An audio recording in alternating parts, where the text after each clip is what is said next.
Assalamualaikum warahmatullahi wabarakatuh. Om Swastiastu, Namo Buddhaya, Salam Kebajikan, Rahayu. Satu buah pantun dari teman kita di Riau, sungguh besar sarang tempua, menggantung di atas pohon bidara. Selamat pagi untuk kita semua, semoga selalu sehat dan gembira. Ya, telah hadir bersama kita yang terhormat Direktur Pengembangan dan Pemanfaatan Kebudayaan, Bapak Restu Gunawan. Selamat pagi, Pak. Terima kasih telah bergabung bersama kami di sini. Dan yang kami hormati Ibu Yayu selaku Koordinator Pokja Diplomasi Budaya.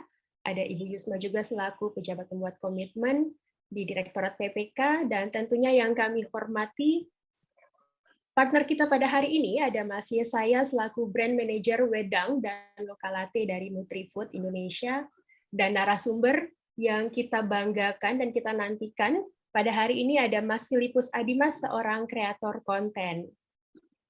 Puji syukur kita panjatkan kehadirat Allah karena pada hari ini kita sama-sama dapat berkumpul di ruang virtual ini untuk mengikuti webinar kerjasama antara Kemdikbudristek melalui program Jalur Rempah dengan Nutrifood Indonesia, Nutrisari Wedang, dalam tema memanfaatkan kekayaan rempah Nusantara untuk pemajuan kebudayaan, meningkatkan kapasitas laskar rempah melalui menguasai media sosial untuk personal branding.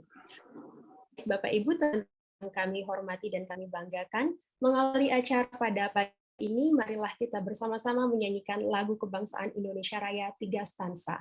Seluruh peserta dimohon untuk dapat mengaktifkan mode kamera dan duduk dengan sikap sempurna.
Baik, terima kasih Bapak Ibu. Selanjutnya, mohon izin untuk melanjutkan ke agenda berikutnya, yaitu mari kita simak bersama sambutan dari pihak Nutrifood, Bapak Yesaya selaku Brand Manager dari Wedang dan Lokalate. Kami persilakan.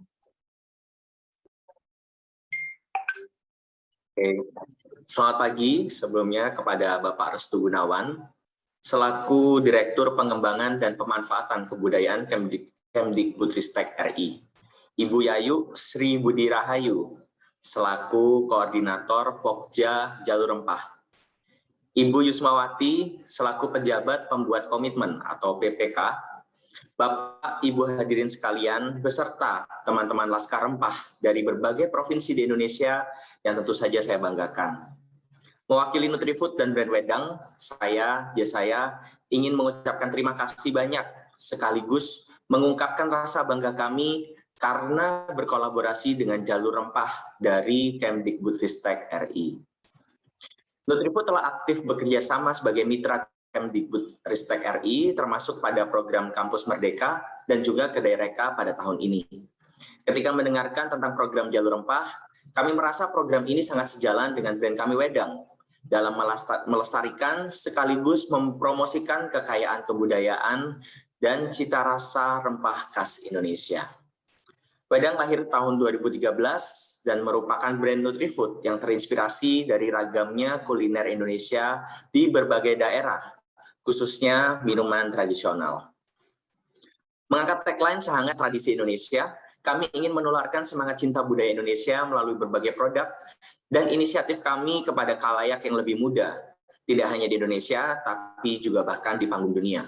Saat ini, Wedang terdiri dari 3 varian rasa yang diproduksi dengan mengangkat cita rasa lokal khas wilayah tertentu, misalnya Wedang Bajigur dan Bandrek dari Bumi Parahyangan, Jawa Barat, serta Wedang Ponpon yang terinspirasi dari kuliner khas Tanah Jawa. Wedang dikemas dengan kemasan yang lebih modern serta didistribusikan ke berbagai wilayah di Indonesia, sehingga masyarakat di wilayah lain pun dapat menikmati keunikan rasa minuman khas dari wilayah lainnya.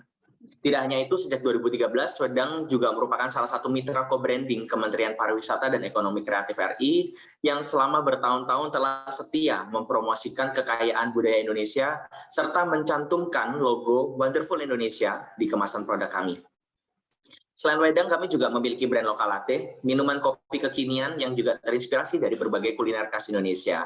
Misalnya varian terbaru dari kami, Kopi Andaliman, terinspirasi dari kuliner khas Tanah Sumatera Utara, khas Tanah Batak. Serta Kopi Kawista yang terinspirasi dari buah kawista yang populer di Jawa Tengah, khususnya di Kota Rembang. Melalui kolaborasi ini, kami berharap dapat menginspirasi serta mengajak para laskar rempah untuk turut melestarikan keanekaragaman rempah Indonesia, serta mampu memanfaatkan media digital seperti TikTok dan Instagram untuk menularkan semangat bangga akan rempah khas Indonesia yang begitu kaya dan berharga serta dihormati oleh masyarakat dunia.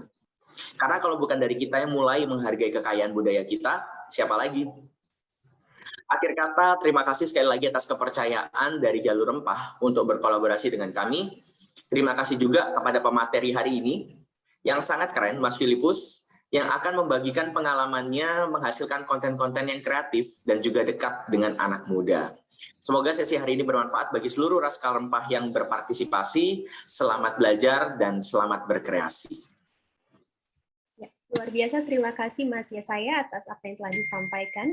Selanjutnya mari kita simak bersama, kita dengarkan sambutan dari Direktur Pengembangan dan Pemanfaatan Kebudayaan Bapak Dr. Restu Gunawan. Kami persilakan. Baik, terima kasih Mbak Bunga. Assalamualaikum warahmatullahi wabarakatuh. Om Swastiastu, Namo Buddhaya. Salam bajikan rahayu. Yang saya hormati Pak Yesaya dari Nutrifood, Mas atau Bang Filipus, Adimas, Bu Yayu, teman-teman laskar rempah seluruhnya. Puji syukur alhamdulillah kita bisa bertemu. Alhamdulillahirrahmanirrahim. Kita bisa berjumpa dalam virtual ini. Pertama saya menyampaikan ucapan terima kasih kepada Mas Yesaya nih sudah mendukung kami dalam program Jalur Rempah. Jangan tanggung-tanggung Mas, kita perluas, jangan kecil-kecil gini. Mudah-mudahan nanti bisa kita perluas gitu ya Mas. Nutrifood hadir di berbagai tempat seperti Pak Jesa tadi sampaikan, produk-produknya cukup banyak gitu ya. Kita bisa sama-sama memperluas cakupan rempah-rempah ini bisa ke industri komersialisasi. Memang itu target kita gitu Pak Jesa ya. Jadi tidak sekedar nostalgia masa lalu, romantisme masa lalu, tapi bagaimana rempah-rempah itu bisa diproyeksikan ke masa depan karena perspektifnya masih cukup luas, bisa dikembangkan gitu, baik itu untuk pendidikan, untuk karakter, untuk pemanfaatan seperti ini gitu ya. Jadi itu terima kasih sekali kepada Mas Filipus, tentu terima kasih sudah berkenan hadir. Mohon teman-teman adik-adik kami para Laskar Rempah diberikan asupan, tambahan, pengetahuan, bagaimana supaya bisa menjadi YouTuber, medsoser yang handal, tangguh dalam konteks jalur rempah gitu ya. Itu mudah-mudahan kehadiran Mas Filipus bisa memperkuat kami dan adik-adik kami dalam program jalur rempah ini. Saya kira itu ya, karena ini saya nyambi dua. Terima kasih atas perhatian semua. Selamat berdiskusi, selamat menambah pengetahuan. Saya tutup. Akhirul kalam. Wassalamualaikum warahmatullahi wabarakatuh. Om Santi Santi Santi Om Rahayu. Terima kasih. Rahayu, terima kasih Bapak Direktur atas sambutan yang telah disampaikan. Ini karena Pak Direktur sambil dengan di ruang pertemuan yang lain ya, jadi cukup singkat apa yang disampaikan, tapi intinya sudah kita dapat semua. Semuanya di sini diharapkan bisa saling belajar bersama, mendapatkan ilmu yang bermanfaat, dan tentunya tetap semangat dalam mengikuti program kita pada hari ini. Ya, selanjutnya karena waktu terus berjalan, kita langsung aja to the point ke materi kita pada intinya hari ini, yaitu yang akan disampaikan oleh Mas Filipus Adimas. Boleh kita sapa dulu, Mas Filipus sudah hadir bersama kita di sini. Halo. Oke, halo, selamat pagi semuanya. Pagi. Halo Kak Filipus. Iya. Pagi Kak Filipus. Pagi. Halo semuanya, apa kabar? Sehat? Sehat Kak. Sehat ya. Sehat, Sehat Abang. Wah, semangat sekali itu Kak. Sepertinya teman-teman sudah menantikan materi apa yang akan disampaikan. Dan tentunya nanti kita kasih kesempatan buat teman-teman berdiskusi dengan Kak Filipus ya. Oke, langsung aja kalau begitu nanti sesi diskusi akan dilanjutkan oleh rekan kita yang lainnya yaitu Mbak Diani Promosiwi. Oke, langsung saja untuk menghemat waktu kepada Mas Filipus kami persilakan. Oke, semua terima kasih Mbak Bunga, teman-teman dari Jalur Rempah, teman-teman dari Nutrifood, dan juga yang terhormat Bapak Dirjen yang sudah hadir di sini. Terima kasih banyak waktunya, dan teman-teman semua terima kasih banyak. Selamat pagi. Semoga ini kalau di daerah waktu Indonesia Timur udah pukul 11 siang ya, jam mau makan siang. Semoga tidak lapar, tetap fokus. Kita akan coba belajar, kita akan coba sharing. Tujuan hari ini bukan saya menggurui, tapi lebih tepatnya kita akan sama-sama belajar. Siapa tahu saya ada yang kurangnya, saya juga bisa belajar dari teman-teman semua, dan begitu pula dengan sebaliknya. Harapannya nantinya ke depannya kita akan punya ekspektasi yang sama ketika kita bikin konten. Baiknya gimana ya ketika kita bikin sebuah memperkenalkan rempah-rempah yang ada di sekitar kita, baiknya gimana biar bisa diterima oleh masyarakat gitu. Oke, sebelumnya aku coba izin share screen. Bentar, Mas Bagus, saya boleh dijadikan hostnya, Mas Bagus? Aku mau coba ininya. Oke, sip. Aku coba share screen ya.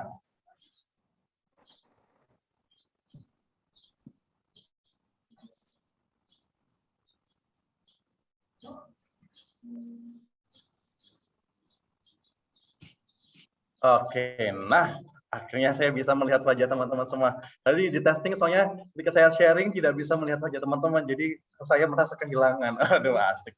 Pagi-pagi udah galau nih. Oke. Nah, anyway teman-teman semua, hari ini kita akan belajar tentang bagaimana menggunakan sosial media kita ini untuk personal branding, terutama teman-teman sebagai influencer yang dipercaya oleh Kementerian Pendidikan untuk memperkenalkan budaya rempah-rempah, keanekaragaman rempah-rempah kekayaan Indonesia yang nantinya ketika kita bisa share, terutama di TikTok dan di Instagram, bisa menginfluence, bisa mempengaruhi orang lain sehingga mereka lebih tahu tentang rempah-rempah yang ada di Indonesia. Jujur, saya bicara tentang rempah-rempah, saya juga nggak terlalu banyak tahu. Mungkin kunyit, kencur itu termasuk rempah-rempah nggak sih ya? Kunyit kencur, terus cengkeh, dan segala macamnya. Makanya saya butuh teman-teman semua untuk mungkin nanti di akhir sesi kita bisa diskusi bersama gitu. Oke, nah bicara tentang sosial media. Ketika kita lihat teman-teman semua, ini agak berat sedikit ya. Di awal-awal kita agak berat, nanti di akhir-akhir kita akan banyak videonya, jangan khawatir. Bicara tentang sosial media. Nah, ketika kita lihat background, banyak orang yang ternyata kecanduan akan internet. Kenapa? Karena kalau teman-teman mungkin terutama Gen Z ya, saat ini ketika kita melihat bahwa bangun tidur yang dicari apa? Saya jujur-jujuran yang dicari adalah handphone. HP Bang, HP. Benar, HP ya. Tapi yang bangun tidur mana nih? Sekitar saya pasti lihat handphone, lihat updatean kemarin malam atau kemarin sore, udah berapa likes, udah berapa komen, udah berapa engagement dari orang-orang. Iya atau iya? Ya kan pasti ya, rata-rata gitu ya. Betul. Semua. Tapi sebab itu ini juga sebagai side effect yang mungkin bisa dibilang negatif, tapi juga ada side effect yang mungkin bisa dibilang sebuah kesempatan untuk kita bisa menyalurkan, apalagi saat ini di era yang sangat terbuka, di era semua orang bisa berbicara, menjadi sebuah momen untuk kita bisa memperkenalkan tujuan kita, message kita ke orang-orang.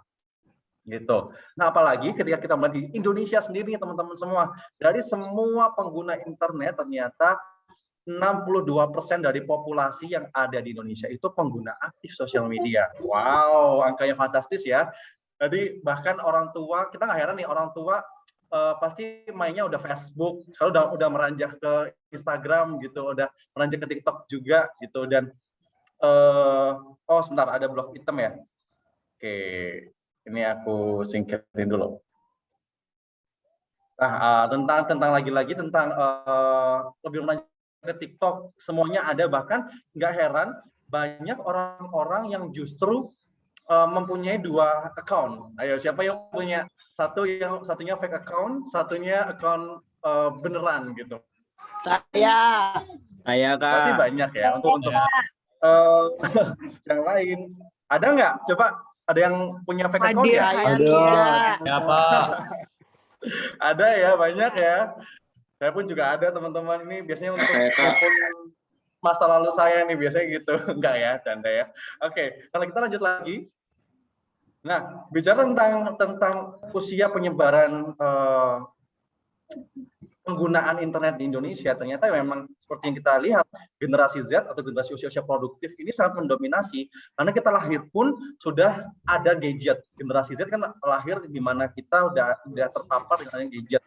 Dan generasi milenial adalah peralihan di mana mereka yang semua tidak ada gadget, ada stimulus untuk menggunakan gadget, sehingga tidak heran kebanyakan orang di usia produktif ini sangat relevan, jadi sangat tidak asing dengan adanya sosial media dan juga internet gitu. Dan yang terakhir bicara tentang internet adalah, nah ini adalah beberapa platform yang paling banyak digunakan di Indonesia terutamanya.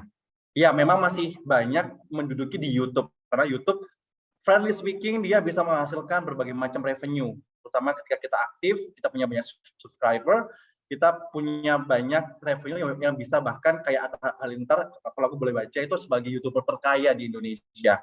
Jadi dia ada income, passive income dari YouTube doang ketika dia upload, dan itu per bulan.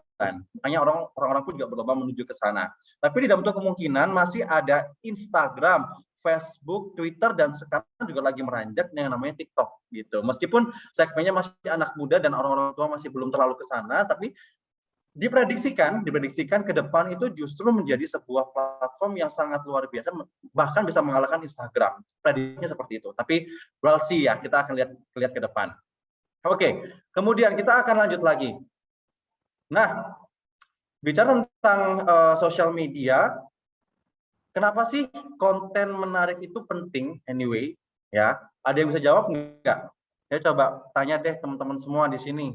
Ada yang hands on? Coba mau ada hands on. Kenapa sih konten menarik itu penting? Izin jawab, Kak. Silakan. Kalau yang nggak menarik Sorry. Sebelumnya kenalan dulu dong. Namanya ya siapa? perkenalkan, saya delegasi dari Provinsi Kalimantan Tengah, BED Semarang. Langsung saja ya, Kak. Kalau menurut saya, kalau kontennya nggak menarik ya nggak ada yang mau nonton, nggak ada yang tertarik gitu kan. Kan nggak ada yang menarik, jadi nggak ada yang mau nonton gitu aja sih. Betul. Silakan. Dilihatnya juga nggak enak gitu nah. Silakan satu lagi coba. Terima kasih Aji. Silakan. Karena Ferdi. Oke, menurut saya kenapa konten harus menarik? Supaya isi yang kita sampaikan itu sampai. Isi yang ingin kita sampaikan sampai dan penonton betah untuk menontonnya. Betul sekali. Jadi yang disampaikan oleh Aji dan juga Ferdi benar banget. Bicara tentang konten, kenapa harus menarik adalah karena kita mempunyai tujuan untuk bisa engage, untuk bisa untuk bisa menarik orang-orang, untuk bisa melihat bahwa konten kita itu bisa diterima, pesannya sampai ke orang-orang, bahkan orang-orang pun punya sesuatu kegiatan setelah menonton itu, either itu love, either itu komen, atau bahkan bisa share gitu. Nah, sebenarnya konten menarik itu adalah pertama harus bisa meningkatkan online engagement. Online engagement ini bagaimana teman-teman bisa dikenal dan bisa dibilang, oh orang ini terkenal nih di sosial media gitu. Jadi orang-orang udah tahu, ketika orang-orang banyak komen, orang-orang banyak share, orang-orang banyak love, itu teman-teman pasti engagement rate-nya akan naik. Dan bahkan kalau kita sampai loncat dari poin kelima itu bisa menghasilkan profit, teman-teman bisa dapat endorse, teman-teman semua bisa mungkin bisa dapat review hotel atau segala macamnya, itu bisa jadi side effect gitu. Kemudian adanya konten yang menarik itu juga bisa semakin mengerucutkan followers kita, karena yang nge-follow kita pasti orang-orang yang suka dengan konten kita. Jadi tidak abstrak lagi dengan followers kita. Jadi ketika kita bicara tentang edukasi dengan followers, kita udah tahu nih, oh followers kita, followers saya ini adalah followers yang sukanya seperti ini. Jadi kita udah ngeh konten apa yang akan nantinya booming atau yang akan disukai oleh orang-orang. Dan yang ketiga, kita akan bisa meningkatkan SEO atau Search Engine Optimization. Jadi kayak semacam ketika kita cari di Google, misalnya namanya adalah Filipus Adimas, seret, itu ada nama Filipus Adimas sebagai apa. Gitu. Itu penting juga. Dan yang terakhir, tentunya konten yang menarik itu bisa membangun personal branding, teman-teman. Ada orang-orang yang mungkin kontennya bisa dibilang joget-joget, dia pasti orang-orang akan reverse kalau dia joget-joget aja. Tapi ada orang-orang yang mungkin dia lebih suka traveling. Jadi orang-orang melihatnya, oh orang ini traveling banget ya. Ada juga orang-orang yang mungkin lebih bersifat edukatif, seperti teman-teman nanti harapannya. Jadi bisa memperkenalkan bahwa orang ini adalah orang-orang yang punya karakter, punya kepribadian yang edukatif, terutama untuk rempah-rempah gitu. Nah, lalu ada pertanyaan lagi, namanya si Dodo nih. Hey Dodo bilang gini, oke, konten menarik itu emang perlu.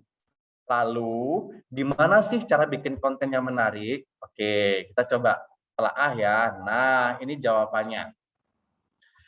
Konten yang menarik adalah teman-teman harus bisa original. Kontennya adalah asli buatan pribadi. Jangan sampai teman-teman re-upload dari materi-materi yang sudah di-upload oleh orang lain. Saya jujur, kemarin beberapa konten saya itu di-upload oleh orang-orang yang tidak bertanggung jawab, dan itu mungkin menurut saya sakit hati ya. Orang-orang bahkan justru bisa sampai FYP dia upload tanpa ada kreditnya saya gitu, dan menurut saya itu harusnya bisa kena copyright. Makanya ketika kita bicara tentang original, harusnya teman-teman basicnya adalah teman-teman mengupload original teman-teman. Nggak harus yang benar-benar asli, tapi misalnya teman-teman bisa modifikasi dari akun sebelumnya atau konten sebelumnya, itu nggak apa-apa. Yang penting ada modifikasinya tadi. Jangan sampai sama plug gitu. Oke ya. Terus yang kedua adalah ini tipsnya, ATM, amati, tiru, dan modifikasi. Ketika kita melihat konten, terutama konten yang viral, diamati aja dulu, dilihat dulu.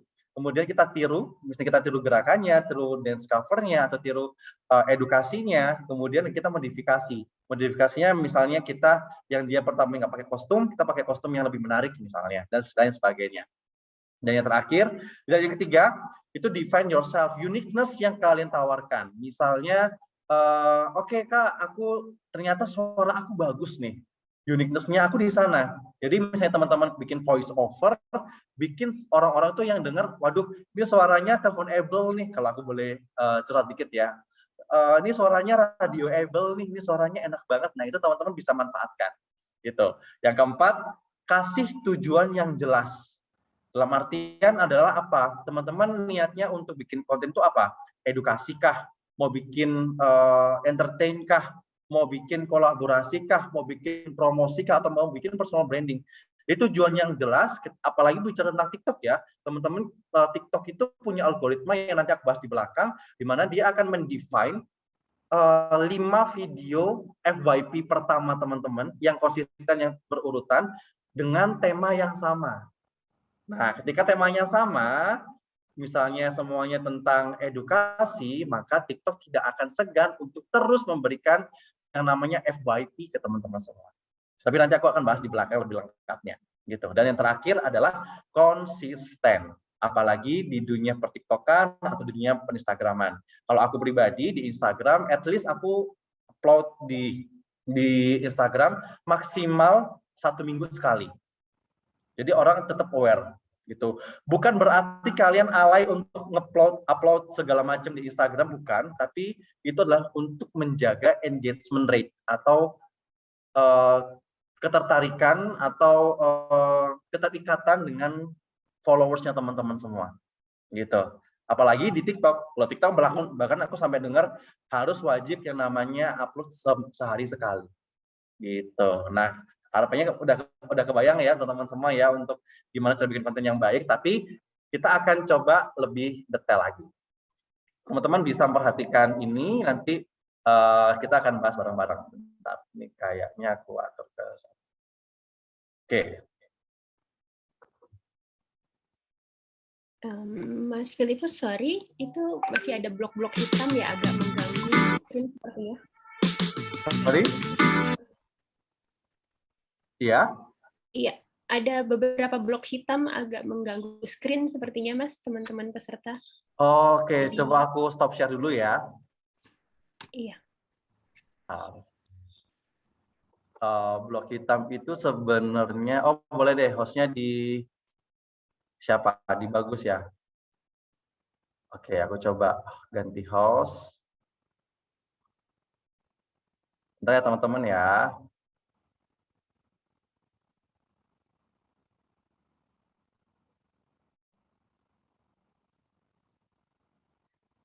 Oke, sebenarnya oke.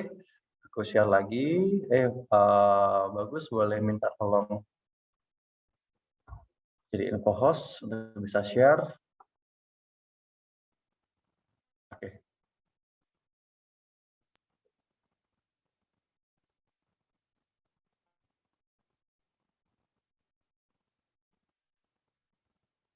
Masih ada kotak hitam ya?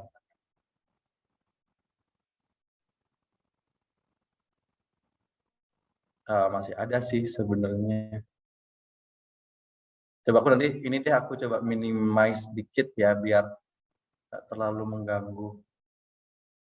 Sebenarnya kalau kotak hitam ini lebih ke ini sih teman-teman, wajahnya video teman-teman semua. Tapi nggak apa-apa, aku coba hide.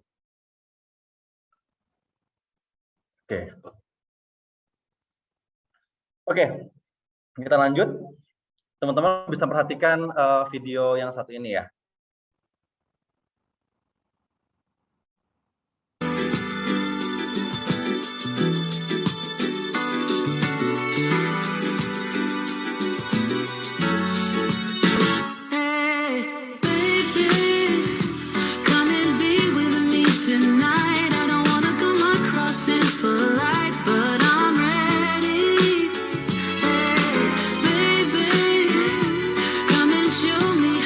It's done.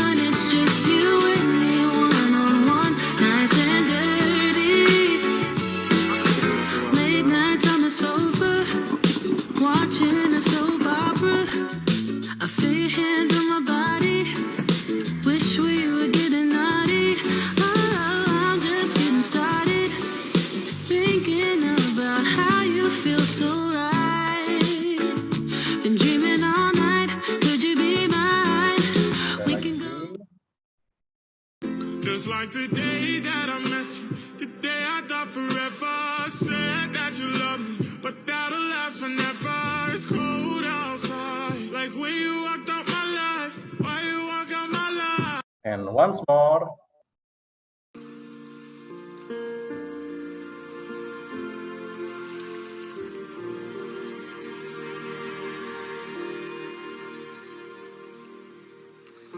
With simple songs I wanted more. Perfection is so quick to bore. You are more beautiful by far.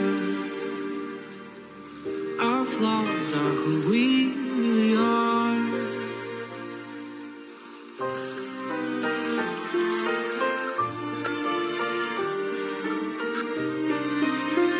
Oke, nah ini adalah gambaran awal. Sebelumnya aku coba disclaimer karena nanti di belakang kan banyak video tentang beberapa konten aku yang sudah aku upload.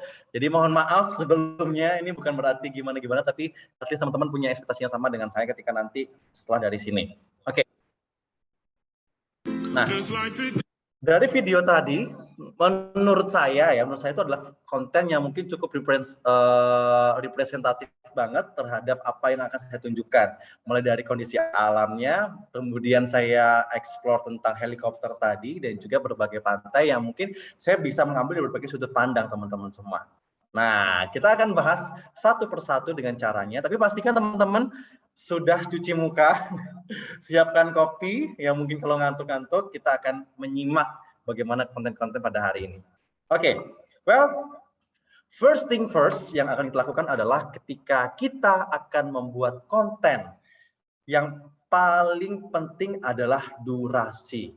Dan kita, teman-teman semua, kita cuma punya waktu sebanyak 3 detik saja.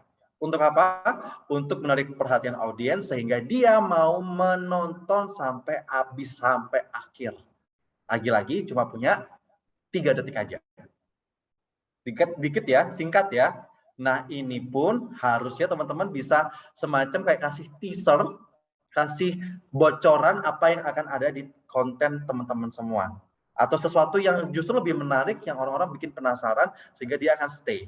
That's why teman-teman harus memperhatikan yang crucial things adalah 3 detik pertama. Gitu.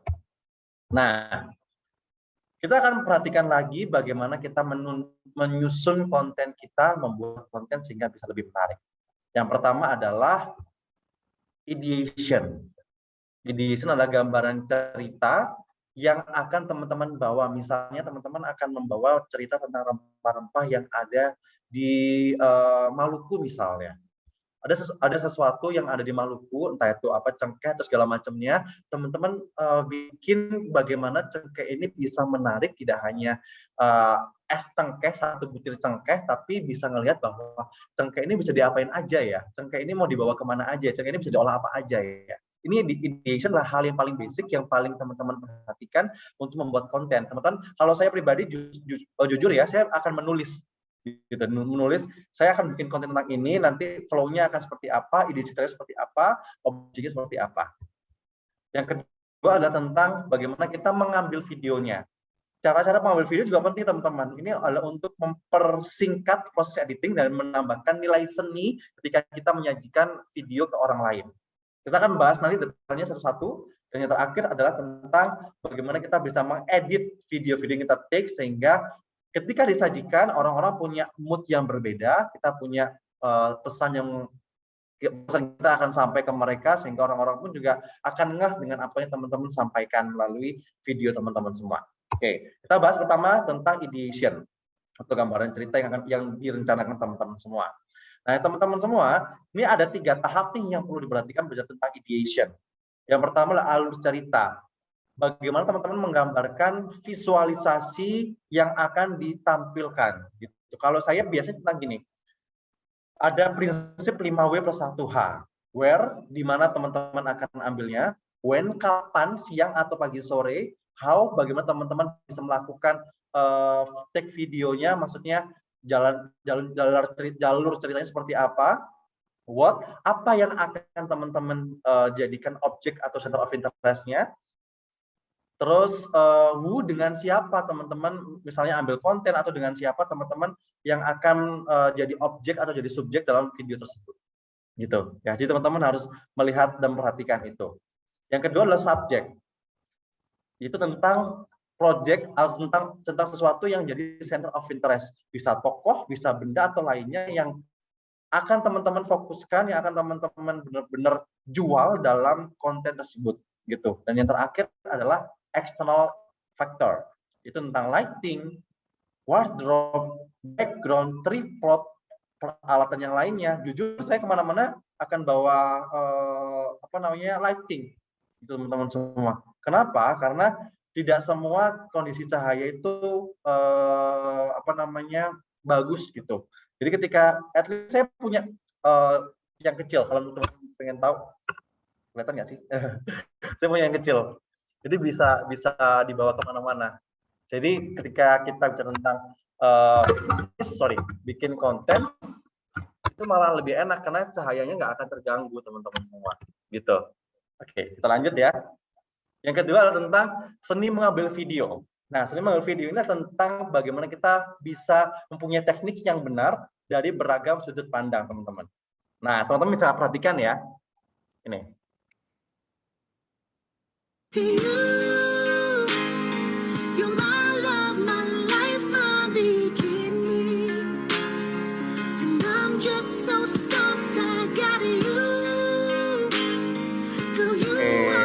Clear ya. Inilah teknik videografi sederhana. Jadi bukan tentang seberapa bagus kameranya, seberapa mahal kameranya, tapi bagaimana kita bisa mengambil berbagai macam angle sehingga tidak mengecewakan ketika kita sajikan sebuah video. Gitu. Yuk kita bedah lagi. Tadi Kak Filipus sudah bilang angle ya. Nah, ini coba teman-teman tonton video yang satu ini.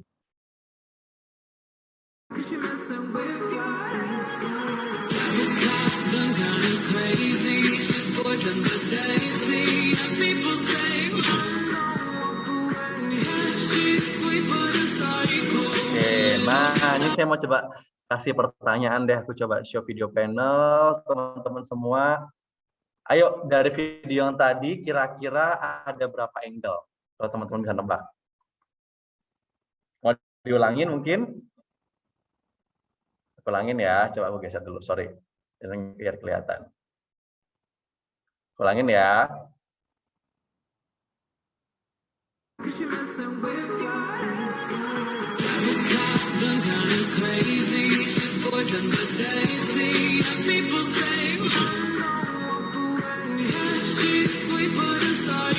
Nah, ada yang tahu ada berapa angle yang saya pakai di sini?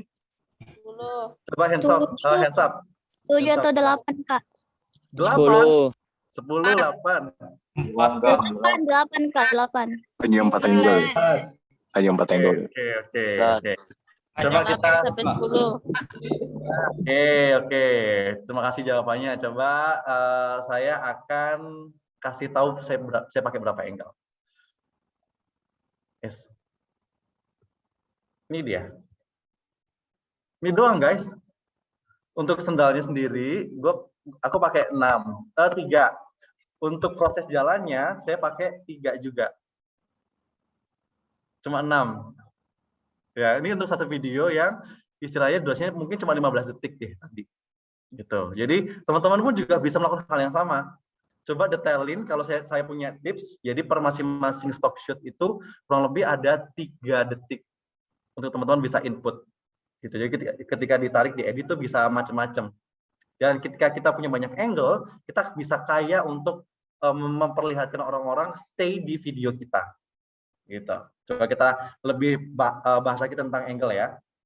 Nah, angle macam-macam banget bentuknya, macam-macam wujudnya gitu. Coba aku di sini mungkin saya akan memberikan beberapa saja, tapi teman-teman nanti bisa searching sendiri yang mungkin lebih lengkap. Tapi menurut saya ini udah yang cukup mewakili untuk angle yang teman-teman bisa manfaatkan. Pertama adalah low angle. Low angle di sini adalah bicara tentang kita sejajar dengan badan kita. Jadi nggak lebih ke atas, nggak lebih ke bawah, tapi memang seperti posisi biasa kayak foto KTP. Nah, itu low angle. lebih biasa. Yang kedua adalah foto terbalik. Pernah nggak sih teman-teman gunain handphone kamera di bawah? Pernah ya pasti ya. Pernah. Termasuk dari terbalik. Kemudian height up. Height up ini posisi tangan teman-teman semua itu di atas. Jadi lebih ke atas, kemudian menggambarkan video yang ada di bawah. Tujuannya apa? Tujuannya untuk bisa memperlihatkan sesuatu yang padat, sesuatu yang luas, gitu. Ini kayak head up, jadi take-nya dari atas, gitu. Kemudian eye level. Eye level ini berbicara tentang posisi kamera sama dengan matanya kita, mata objek yang akan difoto, gitu. Yang ketiga, the jangle angle. Jadi ini hampir sama kayak head up. Fungsinya untuk memperlihatkan tingkat keluasan atau tingkat keindahan atau kondisi sekeliling kita, tapi posisinya adalah sejajar. Kalau head up ke atas, kalau the jangle angle lebih sejajar, gitu. Ini kayak lurus dan objeknya pun jadi objek kecil, tapi bisa melihatkan di belakang itu bisa luas banget, gitu. Kemudian tengkurap, ada nggak? Ayo, pasti pernah sih tengkurap ya.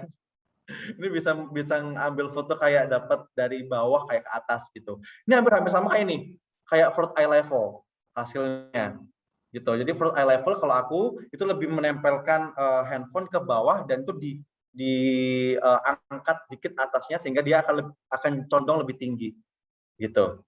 Dan yang terakhir adalah refleksi. Refleksi ini memanfaatkan misalnya ada genangan atau sesuatu yang bisa memantulkan sehingga kita punya efek.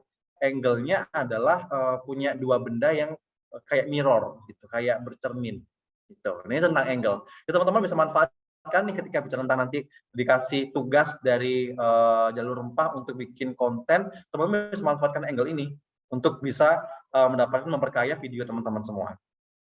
Oke. Kemudian ini akan banyak video, teman-teman bisa lihat ya satu persatu.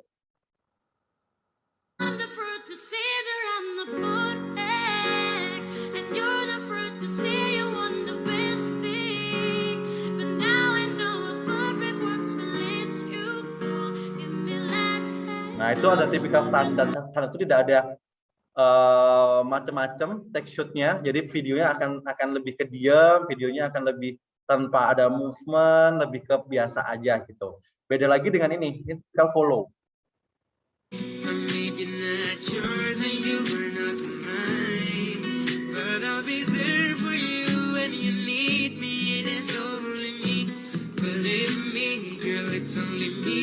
Nah, itu follow objek. Jadi kita kayak semacam ngajak orang ngefollow kita gitu.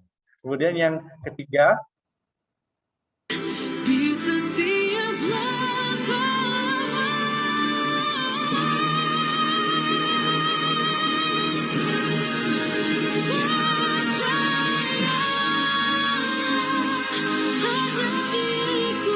foto take-nya mata lensanya sebagai kayak selfie jatuhnya. Kita kayak menggambarkan ada orang di belakang kita yang seolah-olah kita akan gapai gitu. Dan yang terakhir,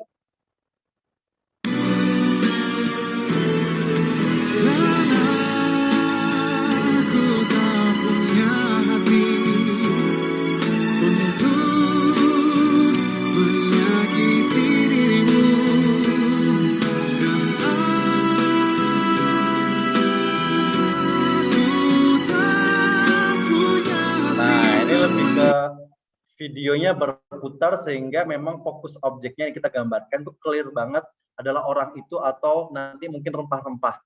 Gitu. Jadi teman-teman bisa make it clear dengan objek yang teman-teman akan sampaikan. Ada juga ini. タイムラプスのかっこいい撮り方。まずここの中心をブレずに撮っていきます。そしてゆっくり忍者歩き。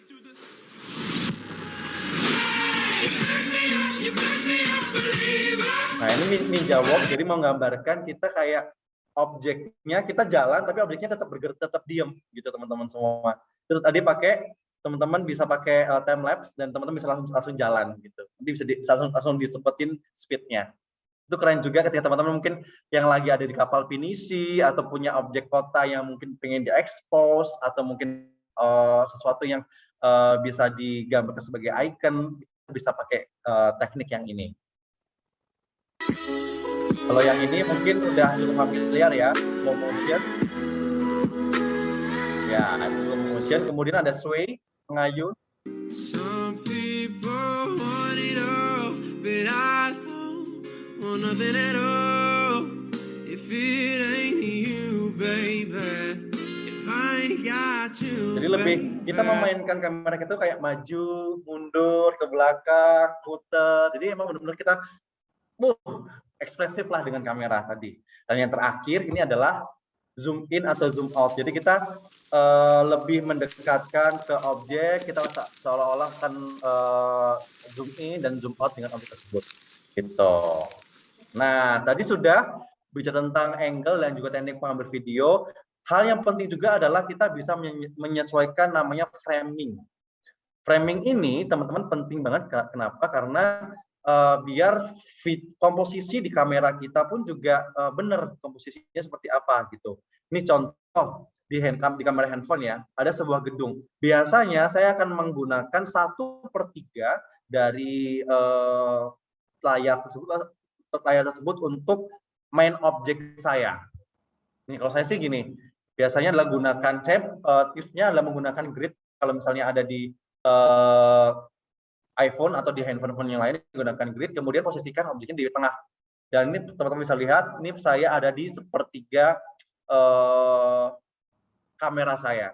Jadi lebih enak gitu. Tapi ada macam-macam juga teman-teman tentang frame. Ada yang extra close up, jadi sampai mata banget, extra atau mungkin kuping banget, atau sesuatu yang detail banget. Ada juga big close up itu lebih ke mungkin langsung sewajah gitu. Ada juga close up itu ya mungkin standar kayak foto KTP. Ada juga medium close up, ada juga long shoot, ada juga dan extra long shoot. Nah, ini macam-macam kan. Sebenarnya ini bagian kecil banget untuk tentang framing. Jadi teman-teman mungkin bisa manfaatkan ini ketika teman-teman bisa mengambil video. Mulai dari angle tadi, kemudian framingnya seperti apa. Jadi teman-teman bisa dapat kaya banget tentang stock shoot video yang akan teman-teman edit nanti. Gitu. Nah, in the end, tentang teknik videografi, yang paling penting adalah kita bisa mengambil berbagai macam video cadangan, stock shoot namanya. Jangan sampai cuma 1, 2, tapi simpen sebanyak mungkin sehingga teman-teman ketika diedit nanti nggak bingung, kok nggak nge-shoot ini ya, nggak nge-shoot ini ya. At least ketika dijadikan selipan atau dibuat sebagai hal yang memperindah, itu dikasih 1 detik aja udah cukup. Jadi teman-teman bisa kaya banget tuh videonya, nggak monoton gitu. Ambil beberapa angle, kemudian jangan terlalu jauh dengan objek fokus. Ketika bicara tentang kayak jungle angle tadi, objeknya kecil tapi teman-teman nggak fokus, tapi teman-teman lebih baik kan fokus dengan objeknya dan background-nya sebagai mengikuti.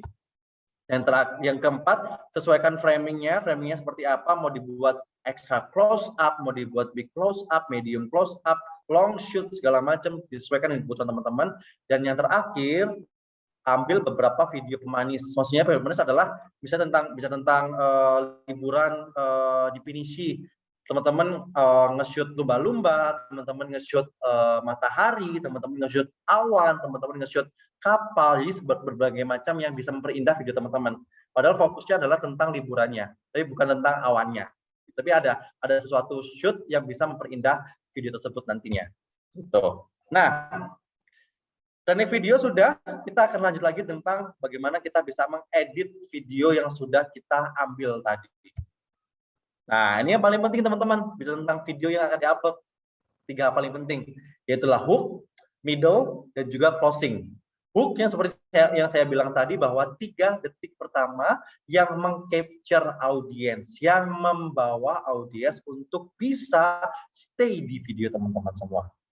Gitu. Dan middle adalah bagaimana teman-teman bisa membimbing audiens agar menonton sampai akhir. Gitu. 3 detik adalah sebagai curi-curi pandangan, middle-nya ini sebagai hal isi yang mungkin bisa membuat orang betah dan pengen nonton sampai akhir, dan yang akhir adalah mendorong audiens untuk melakukan sesuatu. Misalnya teman-teman punya campaign untuk selamatkan rempah atau gunakan rempah dalam kehidupan sehari-hari, di akhir-akhir kasihkan pesan tersebut. Jadi ada kayak action plan yang bisa dilakukan oleh audiens yang nonton video tersebut. Gitu. Nah, Teman-teman kemarin udah ini ya, udah diminta untuk mendownload 2 aplikasi ini ya, teman-teman. Sudah kan ya? Sudah, Kak. Sudah, Kak. Sudah ya.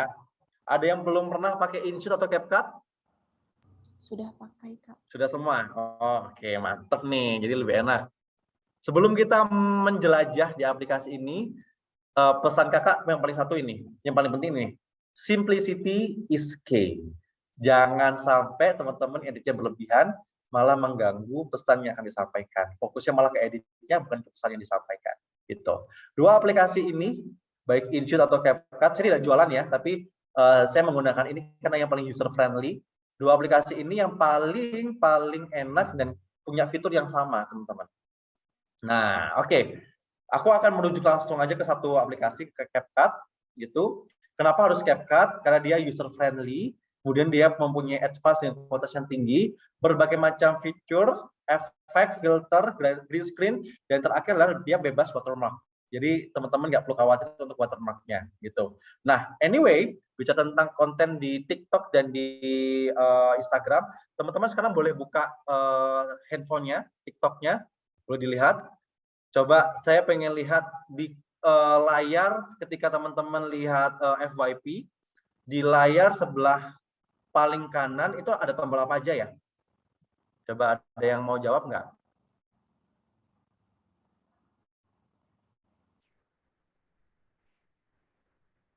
Coba dilihat di TikToknya.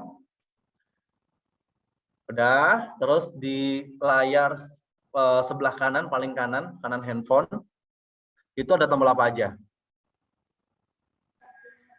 Tanda informasi, Kak. Tanda seru. Tanda seru yang kalau ke bawah, dia menderet ke bawah. Like, comment, Ya, share. betul. Love, comment, share ya kalau nggak salah ya. Ya, Kak. Comment, share sama lagu, Kak. Live, comment, share sama lagu. Terus yang di bawahnya ada apa itu? Ada caption ya? Biasanya ya? Ya, Kak, caption. Nah, teman-teman, kebayang kan? Jadi secara format, TikTok tuh memang sengaja mempunyai tools yang di kanan dan di bawah itu untuk mempermudah orang bisa either itu bisa komen, bisa share, atau bisa melihat captionnya. Makanya kakak kasih zona nyaman nih. Zona aman. Oh, zona nyaman. Bukan nyaman ya, zona aman. Zona aman teman-teman bisa bikin video. Nah, secara framing, teman-teman perhatikan kotak yang warna pink ini. Nah, pink ini adalah zona amannya teman-teman untuk bikin namanya feed content. Kenapa? Kalau teman-teman melebihi ini akan kepotong dengan tombol love, comment, share. Kalau di bawah akan kepotong dengan caption. Jadi akan percuma nggak kelihatan.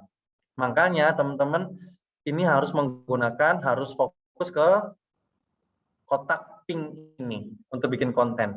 Baik itu tulisan, baik itu objeknya teman-teman, diusahakan di kotak pink ini untuk ukurannya. Oke ya, kebayang ya? Oke, kita lanjut lagi. Oke, kita akan coba bedah fiturnya di sini, macam-macam ya di CapCut. Nah, nanti teman-teman juga bisa langsung lihat sendiri aplikasinya ada apa. Ada edit, ada audio, text, sticker, overlay, effect, filter, format, canvas, adjust, dan segala macamnya. Teman-teman bisa explore sendiri karena kalau dijelaskan pasti nggak akan semantap ketika teman-teman bisa explore sendiri, gitu.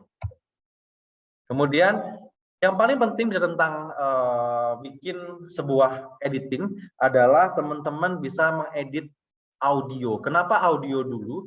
Karena menurut saya ketika audio ini diberikan di awal, teman-teman bisa menentukan mood yang akan teman-teman berikan. Misalnya teman-teman udah memilih lagunya sedih, harusnya video yang teman-teman berikan pun juga akan mengarah ke sedih-sedihan. Gitu. Jangan sampai teman-teman edit dulu, terus baru nentuin lagu, justru akan kerja 2 kali. Gitu. Jadi teman-teman akan wasting time untuk edit video. Kalau aku pribadi udah ngambil video pasti kerasakan, oh nanti akan moodnya aku mau bawa ke sini deh. Aku langsung cari lagu dulu, kemudian akan aku masukin lagunya, kemudian baru aku edit videonya. Nah, enaknya di CapCut ini teman-teman punya berbagai macam sound yang bisa ditambahkan. Kalau saya sendiri lebih suka di ekstrak sound eksternal. Jadi kayak saya lebih suka screen record dari sound yang ada di TikTok atau di Line, saya screen record, kemudian saya ekstrak menjadi sound di sini. Teman-teman nanti bisa sambil buka handphonenya, sambil buka CapCut-nya ya, biar bisa langsung praktekin gitu. Nah, audio yang dipilih ini akan membawa mood videonya mau kemana gitu. Nah, uniknya juga ketika bicara tentang sound ini, pastikan ketika transisi ini sesuai dengan beat lagunya. Jadi ketika lagunya udah ganti beat, udah ganti ketukan, teman-teman ganti stock shoot yang berikutnya, udah ganti transisi yang berikutnya, gitu. Nih contoh nih, ketika teman-teman buka, sambil buka ya, bisa dibuka juga.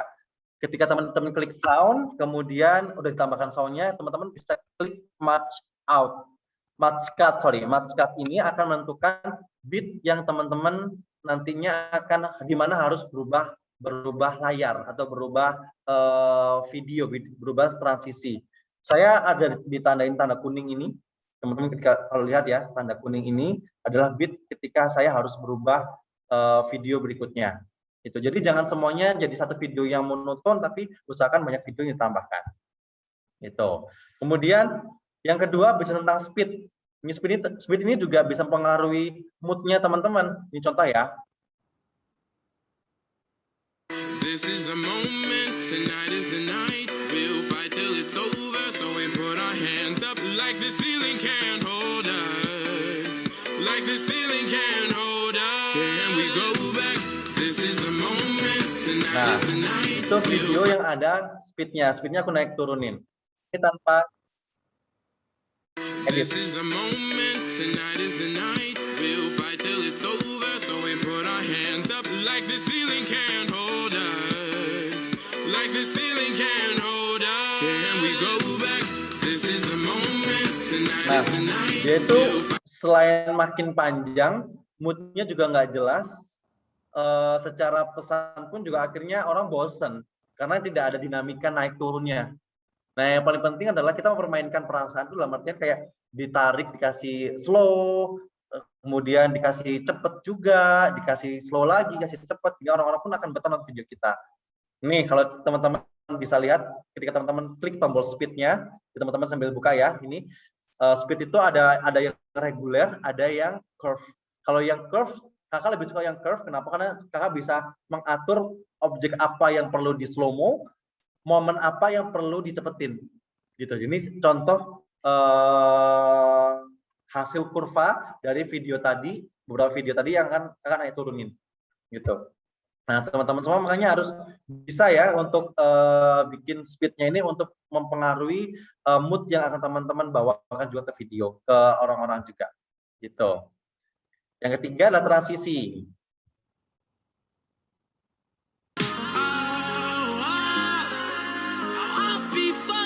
If you can't be right, I do the same thing. I told you that I never would. Told you I changed, even when I knew I never could. Know that I can't. Lanjut. Astro, no.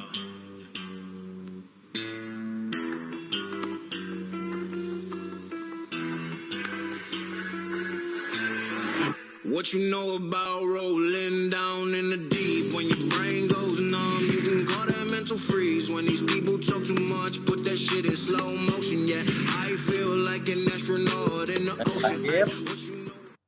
And I kept running for a soft place to go. And I was running far away. Would I run love the world someday? But no, take me home where I belong. I got Nah, transisi ini kerasa ya, ada yang ganti baju, ada yang dia mendekat, terus tiba-tiba dia ganti gaya, ada juga dia kehalang sebuah objek, tembok, atau sesuatu tiang, atau yang lain, tiba-tiba dia ganti kostum. Ini juga salah satu hal yang memperindah video teman-teman semua. Teman-teman juga bisa melakukan hal yang sama, misalnya teman-teman, saya bawa tumbler ya. Awalnya teman-teman mendekatkan tumbler ini ke kamera, otomatis kameranya akan gelap. Nah, ketika gelap, teman-teman langsung ganti frame, ganti shoot jadi orang lain atau misalnya jadi objek yang lain. Termasuk yang transisinya sederhana. Jadi perlu diperhatikan juga bahwa transisi sesuatu hal yang bisa mendukung. Tapi jujur, saya bukan anak transisi. Jadi saya nggak terlalu expert di transisi, tapi teman-teman bisa memakai fitur ini atau teknik ini untuk memperindah video teman-teman nanti. Bentar lagi. Breathe me out. I don't know if I could ever go without watermelon sugar high, watermelon sugar high, watermelon sugar high, watermelon Nah, sugar dia ambil minuman aja, dia ada 3 angle. Ngambil dari kamera di belakang, terus kamera di depan, ketika diambil lagi kamera di depan, minum. Ini macam-macam. Nah, dia sederhana, transisinya langsung ganti baju. Atau yang ini, Mentang-mentang HP kentang kok diinjak begitu? Ya ampun, sayang banget. Ngapain sih? Oh, lagi sama-sama belajar bikin video transisi. Take pertama lokasi di perkotaan atau bisa di taman kota gitu. Terus jangan lupa injak HP-nya. Nah, take kedua kamu injak dulu HP-nya, lanjut jalan di lokasi yang berbeda. Hasilnya kayak gini ya.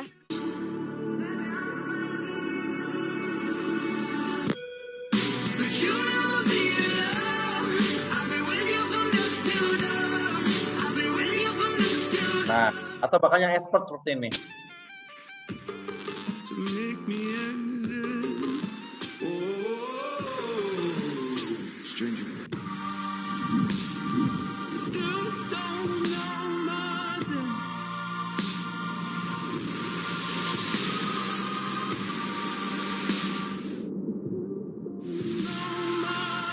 Nah, sound udah, kemudian speed udah, transisi udah makin cakep ya videonya ya.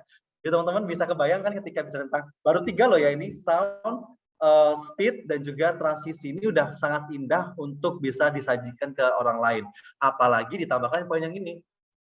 Kita bisa mengatur, mencari, meng-cutting best moment ketika teman-teman bikin konten. Lagi-lagi yang perlu perhatikan 3 detik pertama tadi ya teman-teman ya. Makanya nih, video ini saja, video ini, You're my love, my life, my beginning.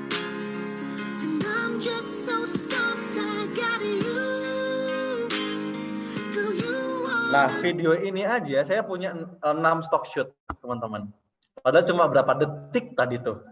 Ya teman-teman ya, ini saya cutting adalah bagaimana memperlihatkan berbagai macam angle, mulai angle yang long shoot, dan juga angle yang bisa dibilang tadi medium close up. Jadi bisa orang-orang bisa kayak, oh alih, oh beralih, oh beralih, oh beralih, dipermainkan orang-orang perasaannya. Jadi orang-orang akan makin suka ketika dilihat video tersebut, gitu teman-teman. Dan yang terakhir, apalagi adalah teman-teman mempunyai copywriting yang benar. Nah, copywriting yang benar ini bertujuan, apalagi di TikTok ya, ini sangat membantu untuk teman-teman bisa FYP. Gitu. Contoh. maybe not yours and you were not mine, but I'll be there for you when you need me. It is only me, believe me, girl, it's only me. Yeah, it's only me. I will always be the one who pull you up when everybody push you down. It is only me, believe me, girl, it's only me. Yeah, it's only me. Nah, ada semacam kayak caption kali ya, caption yang ada di video. Jadi ada wording, ada copywriting yang teman-teman sajikan. Jadi bisa caption, bisa quote, bisa informasi, bisa tips segala macam. Coba kita akan bedah satu persatu ya. Ada apa aja sih Kak di copywriting ini? Nah, pertama teman-teman fungsinya kalau Kakak sih punya ada 2 tipikal, ada yang super, ada yang lower. Super ini yang paling gede yang Kakak tonjolkan, lower ini adalah penjelasan singkat tentang apa yang mendukung dari super tadi gitu. Well, Kakak coba ada beberapa copywriting yang mungkin teman-teman bisa kasih catatan ya, mungkin teman-teman bisa menulis juga terkait copywriting apa yang mungkin cocok dengan video teman-teman semua. Kalau pertama, benefit headline. Benefit headline ini mungkin lebih ke teman-teman misalnya ada gini, ada tulisan gini. Beli 1 gratis 1 gitu misalnya. Itu adalah benefit headline. Misalnya beli rempah gratis sehat misalnya. Itu juga benefit headline. Gitu. Jadi teman-teman memberikan sebuah manfaat ke orang-orang untuk orang-orang pun akhirnya bisa nonton sampai akhir gitu. Kemudian ada juga news headline. News headline misalnya gini, terobosan cara cepat menjadi miliarder di usia muda misalnya. Itu news headline. Atau terobosan penanggulangan HIV dari daun lontar misalnya, saya nggak tahu ya, dari daun lontar misalnya. Jadi sebuah informasi, sebuah news gitu. Kemudian selective headline. Selective headline ini bertujuan untuk memisahkan member atau audiens sesuai dengan apa yang teman-teman mau. Misalnya khusus laki-laki wajib nonton ini. Dare para cewek wajib nonton ini. Dare Gen Z wajib nonton ini. Dare generasi milenial jangan skip. Jadi selective headline. Jadi salah satu grup yang teman-teman selektifkan, gitu. Ada juga curiosity headline. Ini curiosity headline lebih ke cara mudah menjadi miliarder. Cara singkat hafal kamus misalnya. Jadi kita buat orang itu penasaran. Inilah pemandangan terindah di Bali. Inilah kostum terbaik Kendall Jenner misalnya. Gitu. Jadi sesuatu yang curious, sesuatu yang bikin orang penasaran. Kemudian gimmick headline. Gimmick headline hampir sama dengan benefit. Gitu. Jadi lebih ke misalnya beli rempah dapat tumbler misalnya. Jadi sesuatu yang teman-teman bisa kasih gimmick ke orang lain, gitu. Terus question headline. Bagaimana cara menaklukkan ujian nasional, tanda tanya. Itu question headline. Kalau quotation headline hampir sama kayak news, jadi dia lebih kasih quote gitu. Kemudian number of listing kasih gini, 7 cara bikin kamu tampak lebih ideal. 5 cara bikin orang tertarik nonton video kamu. Gitu. Jadi ada angka-angkanya. 1, 2, 3, 4, 5. Gitu. Kemudian yang terakhir, claim headline. Makanan tersehat di Indonesia. Spot terindah di Maluku. Restoran termurah, ada klaimnya, termurah, tersehat, pokoknya ada kata sifatnya. Termurah, terbesar, terindah, terkecil, terbaik, tertera yang lain itu masuk di klaim headline. Jadi berbagai type of copywriting ini juga bisa membantu teman-teman untuk bikin konten, bikin video yang orang pun juga interest dengan video teman-teman semua. Gitu. Well, tadi sudah kita belajar tentang bikin edit video yang bagus.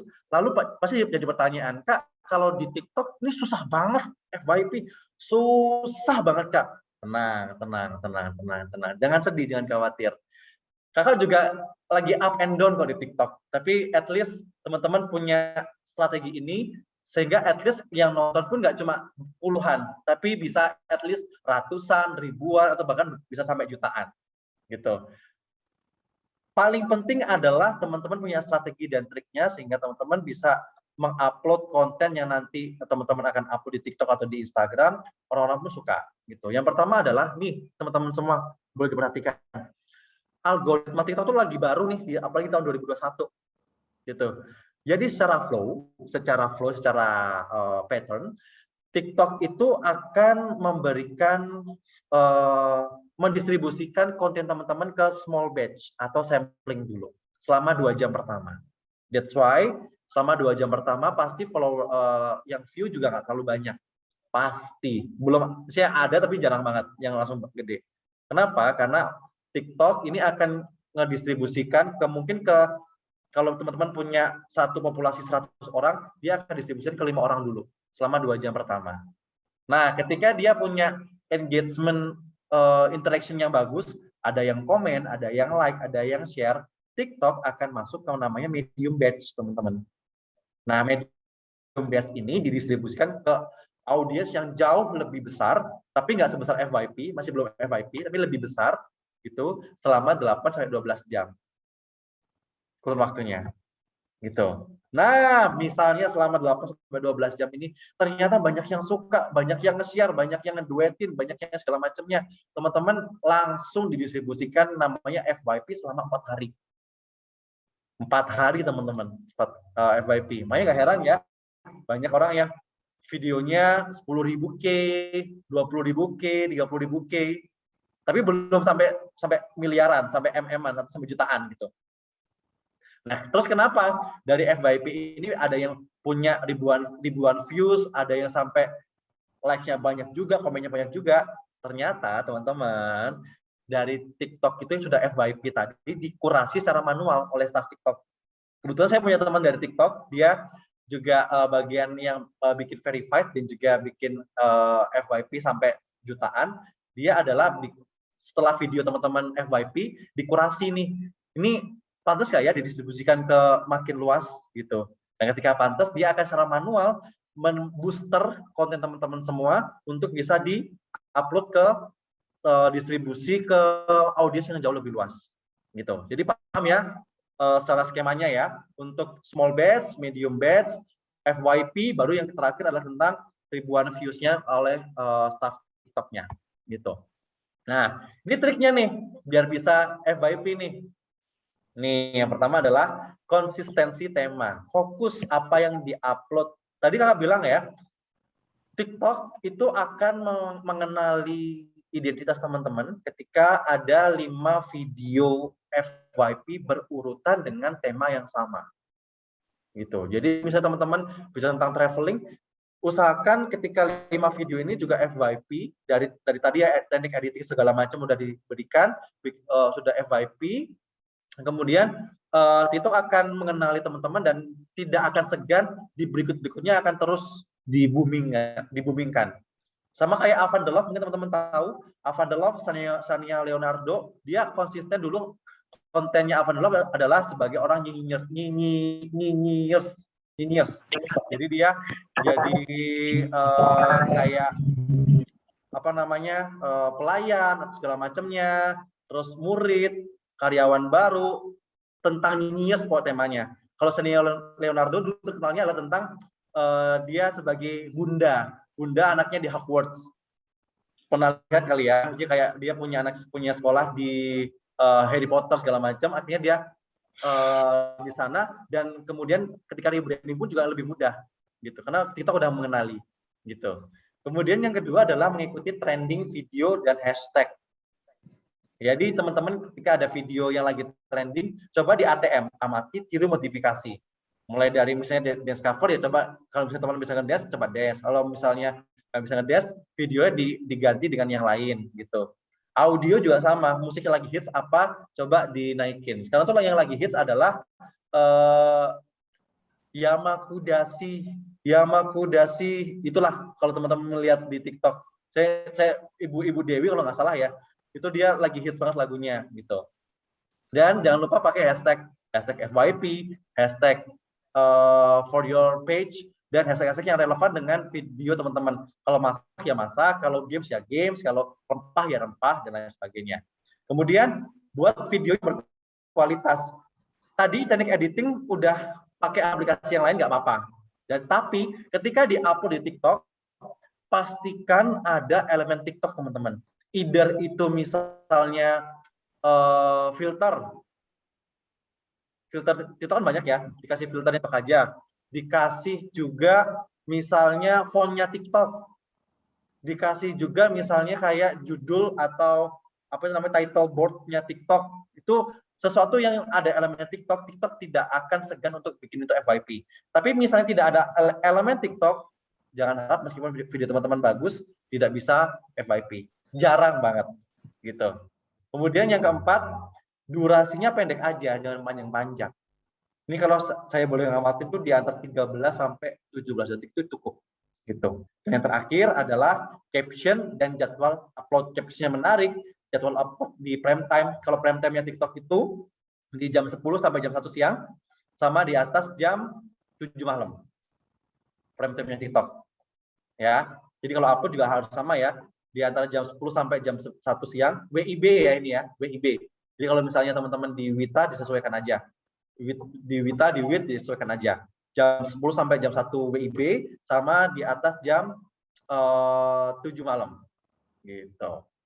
Nah, yang paling penting adalah teman-teman, ini sudah di ujung presentasi saya, yang paling penting adalah teman-teman konsisten dan temukan partner yang sefrekuensi. Jujur, kalau teman-teman bikin konten sendiri agak susah. Jujur, kalau teman-teman punya teman yang bisa ngevideoin, ini yang enak. Gitu, teman-teman. Jadi akhirnya bisa minta tolong ke dia untuk, bantuin aku dong videoin kayak gini. Gitu. Tapi teman-teman arahin dulu, maunya gimana. Gitu. Oke. Panitia, Mas Bagus masih ada waktu kah? Atau mau langsung tanya jawab? Karena aku ada challenge nih sebenarnya untuk teman-teman semua. Sebenarnya udah sedikit lagi, terus cuman boleh disempatkan terus langsung masuk ke tanya jawab deh. Oh, oke deh, berarti nanti challenge-nya di next time aja, di next day aja teman-teman semua.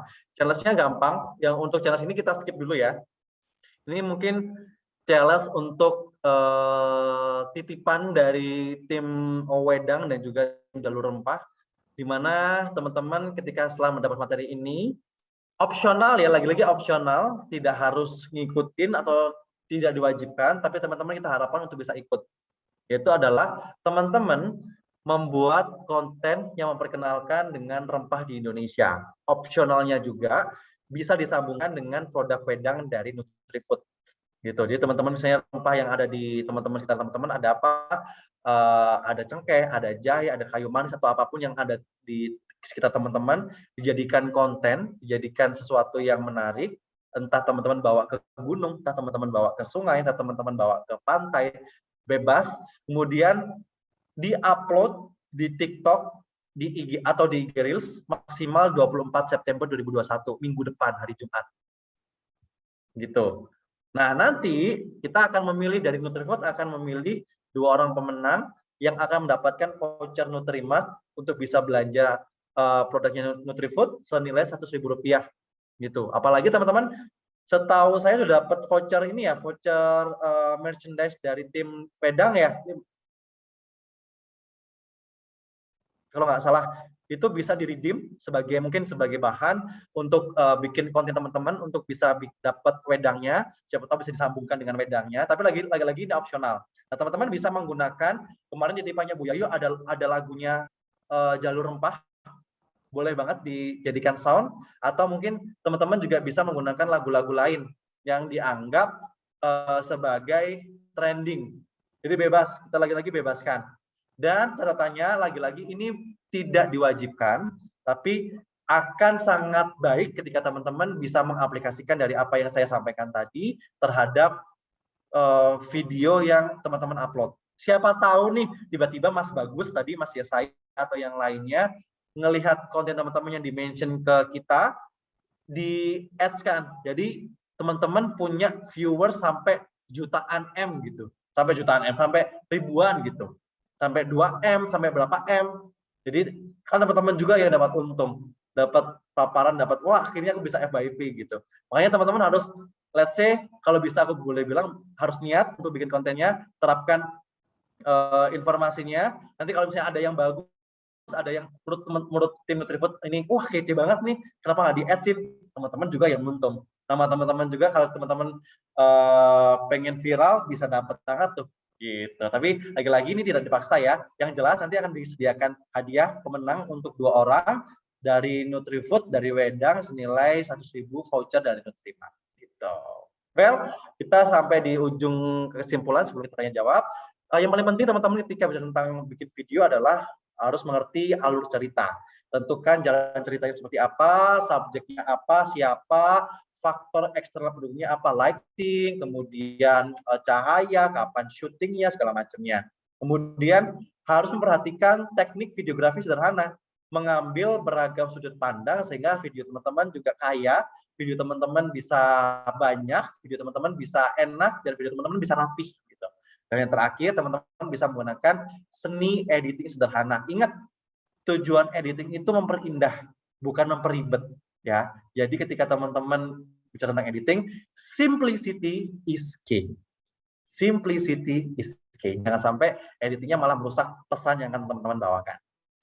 Oke, terakhir, nothing new under the sun, but remind you are unique, so be yourself. Jadi tidak ada yang baru di bawah matahari, tapi ingat bahwa teman-teman itu adalah sesuatu yang unik, sesuatu yang punya identitas, ciri khas. Jadi gunakan ciri khas teman-teman untuk buat konten sehingga orang pun bisa menerima teman-teman as person as well, teman-teman semua.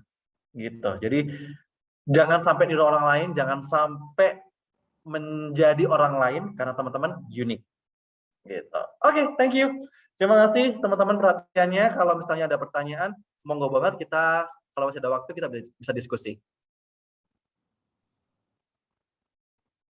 Oke, halo, selamat siang semuanya. Terima kasih Mas Filipus dan Nutriput atas kontennya yang sangat insightful. Sebelumnya kita kenalan dulu ya. Nama saya Deni Probosiwi. Selama kurang lebih 30 menit ke depan kita akan melaksanakan sesi diskusi bersama Mas Filipus. Sebelumnya saya akan summarize dulu ya tadi sedikit soal yang Mas Filipus sampaikan. Tadi kita sudah belajar tentang kenapa sih konten itu, kita bikin konten kenapa harus menarik. Nah, selain juga untuk menyampaikan pesan kepada audiens, ini juga berkaitan dengan engagement, terus cara meng-guide followers, terus habis itu juga tentang berkaitan dengan SEO, personal branding, bahkan sampai ke profit. Nah, terus kita juga sudah belajar tentang konten yang bagus itu bagaimana ya. Konten yang bagus kita udah belajar soal 3 ways, tadi soal idea atau alur. Terus kita juga udah belajar cara ambil gambar yang bagus itu gimana atau angle-nya. Terus juga kita udah belajar soal editing. Nah, tadi ada hook, ada middle, ada closing-nya gimana. Terus terakhir kita udah, tadi kita juga belajar soal cara aplikasi ya, pakai aplikasi CapCut. Dan yang nggak kalah pentingnya, yaitu trik masuk FYP. Nah, gini, jadi triknya tuh tadi ada konsistensi tema, ada ikuti tren, baik itu tren video, audio, yaitu musik yang dipakai, ataupun dari hashtag. Nah, terus kita juga harus bikin video yang berkualitas, jadi selain juga memakai aplikasi CapCut, kita juga bisa pakai elemen yang ada di dalam TikTok, baik itu fontnya dan lain sebagainya. Terus durasi yang pendek yaitu 13-17 detik, caption dan jadwal yaitu kita udah belajar prime time-nya jam 10-13 dan lebih dari jam 7 malam. Terus kesimpulannya tadi, poin yang pentingnya yaitu kita harus konsisten dan menemukan partner in crime. Nah, jadiran itu sulit, kita harus cari teman untuk bikin konten TikTok. Oke. Nah, mungkin kalau misalnya ada teman-teman dari Laskar Rempah yang mau tanya, bisa langsung raise hand aja. Nanti ketika saya tunjuk, bisa kenalan dan langsung sampaikan saja apa yang mau ditanyakan. Oke, silakan sekarang. Oke, kita udah dapat satu penanya, 2. Ais. Oke, saya mulai dari Ais dulu ya. Ais, silakan. Oke, selamat pagi, Kak. Sebelumnya mohon maaf nggak bisa on cam. Iya, pagi, nggak apa-apa. Gimana, Saya Ais? dari Kaltara mau nanya mengenai tentang yang penjabaran dari Kak Filipus tadi. Sering juga saya lihat konten-kontennya di TikTok. Bahwasanya kakak tuh sering mengekspor tentang pemandangan dan lain sebagainya. Dan saya tanyakan, Kak, tadi kan sudah dijabarkan beberapa mengenai tentang bagaimana video bisa FYP gitu kan. Kita sudah menyediakan video itu untuk di-post di TikTok beserta hashtag dan caption yang trending, tetapi view-nya itu sedikit gitu, nah Kak. Terus kalau kita nggak sengaja video, saya kan sering jadi paparazzi kalau lagi nongkrong sama teman-teman gitu kan. Video itu kayaknya paparazzi gitu, nah Kak. Nggak mungkin di-post gitu, tapi itu trending gitu, Kak. Jadi banyak view-nya gitu. Itu yang saya tanyakan, untuk nge-post video itu random Kakak? Atau memang kita harus cari sound yang trending dan lain sebagainya gitu. Oke. Terima kasih. Sebelumnya sorry, aku coba live bentar karena aku nggak bisa open cam, kayaknya lagi bermasalah. Aku coba live bentar, aku join lagi ya, bentar ya. Oke, sambil nunggu Kak Filipus, Bara mungkin bisa disampaikan juga pertanyaannya. Baik, kedengaran nggak? Iya, dengar. Baik, terima kasih. Pertanyaannya kan yang disampaikan tadi untuk pemaparan dari abangnya itu bagaimana sih FWP dan lain sebagainya. Sebenarnya saya beberapa waktu lalu, beberapa bulan yang lalu sempat aktif di salah satu TikTok gitu nah. Dan alhamdulillahnya tuh bisa tembus kayak 10K dan lain sebagainya. Cuman beberapa berjalannya waktu kami kayak ngerasa bosan, terus tuh bingung mau cari konten lainnya, sampai kami kayak stuck beberapa bulan sampai sekarang nggak lanjut lagi dan lain sebagainya. Itu karena bingung nyari ininya. Terus tuh kejenuhan itu sih, bagaimana cara solusi agar nggak jenuh lah gitu. Terima kasih. Oke, terima kasih. Mungkin kita kumpulkan lagi pertanyaannya ya. Yang ketiga ada Muhammad. Sorry, saya nggak kelihatan nama lengkapnya. Bentar.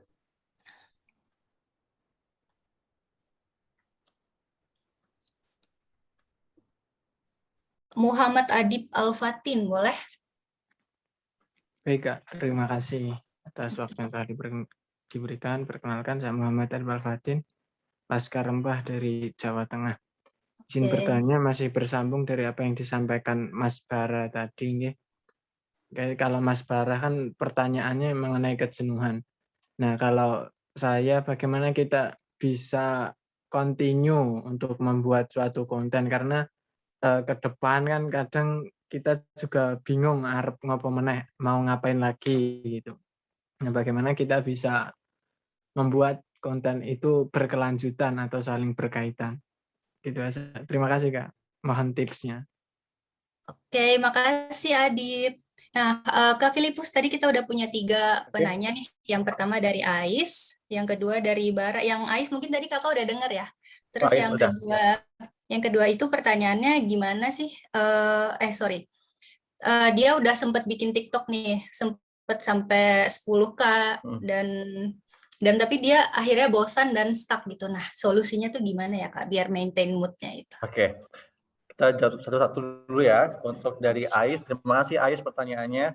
Sebenarnya gini Ais, ada 2, kalau aku ngamatin ya, ada 2 different market antara Instagram dan juga TikTok. Instagram, bisa tentang Instagram, marketnya adalah market yang lebih ke orang-orang yang serius, orang-orang yang mungkin butuh sesuatu yang kayak semacam katalog lah. Kita lihat bahwa orang-orang berusaha untuk personal branding itu di Instagram. Fotonya bagus-bagus, video bagus-bagus, segala macam. Tapi beda dengan TikTok, anyway. Gitu. TikTok ada juga ketika emang kamu sudah dikenali sama TikTok sebagai content creator yang mengangkat tentang travel atau tentang sesuatu yang unik dan sesuatu yang indah, maka video yang indah itu pun akan semakin mudah untuk FYP. Nah, tapi kenyataannya adalah di TikTok adalah tempat user yang butuh receh-receh dalam artian gitu. Orang-orang maksudnya tidak terlalu concern dengan sesuatu materi yang berat perlu di TikTok ya. Kenapa? That's why kenapa orang-orang banyaknya ngelawak. Banyaknya dia dance yang ya ngedance yang entertaining banget lah intinya gitu. Jadi kenapa tadi si Ais bilang justru ketika aku di backschene-nya itu justru yang viral karena orang justru akan kepo gimana sih orang lain tuh ngelihat effort untuk bikin backschene itu gitu. Jadi nggak yang as result, tapi justru mereka akan kepo dengan apa yang menyenangkan di balik pembuatan video tersebut. Makanya perlu diperhatikan juga ketika tentang TikTok, ketika pengen FYP, ketika teman-teman emang sudah dan konsisten dengan pengen video yang benar, video yang emang benar dibuat dengan niat gitu ya, itu nggak apa-apa. Meskipun views-nya dikit, tetap aja dihajar. Karena nanti TikTok akan resampling lagi dengan konten yang sudah diupload. Meskipun itu nggak perform, nggak FYP, tetap aja di situ, jangan dihapus. Gitu. Tapi misalnya personal branding kamu sebagai orang-orang yang emang lebih ke entertain, dan aku suggest kalau teman-teman di TikTok lebih ke orang-orang yang entertain gitu. Itu akan jauh lebih mudah untuk dapat views yang banyak. Jujur teman-teman, coba lihat di TikTok aku sama di Instagram aku. Dua pribadi yang berbeda. Nih, TikTok aku ini lebih ke cheesy, lebih ke orang-orang yang kalau boleh dibilang bikin halu kali ya. Jadi kayak semacam sesuatu yang lebih informal gitu. Beda dengan Instagram. Instagram aku lebih menekankan ke yang sesuatu yang eksklusif. Gitu. Kenapa? Aku udah pernah nyoba nih. Materiku yang di Instagram aku upload di TikTok. Tapi gak FYP. Tapi di Instagram, di Reels justru FYP. Gitu. Justru ketika aku bikin sesuatu yang receh, tapi pesannya kena, itu malah FYP di TikTok. Jadi teman-teman perlu perhatikan yang ini juga, gitu ya.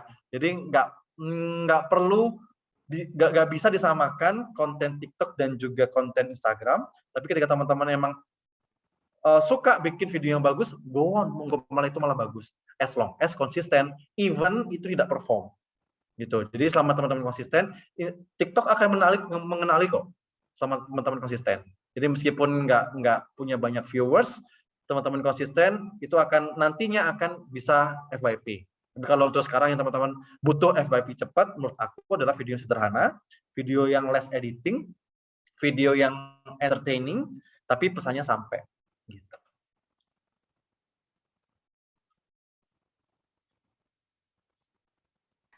Terima kasih Kak Filipus. Mungkin bisa langsung lanjut ke pertanyaannya Bara tadi. Yang kedua, bosen tadi ya? Iya, gimana caranya biar konsisten? Oke, benar.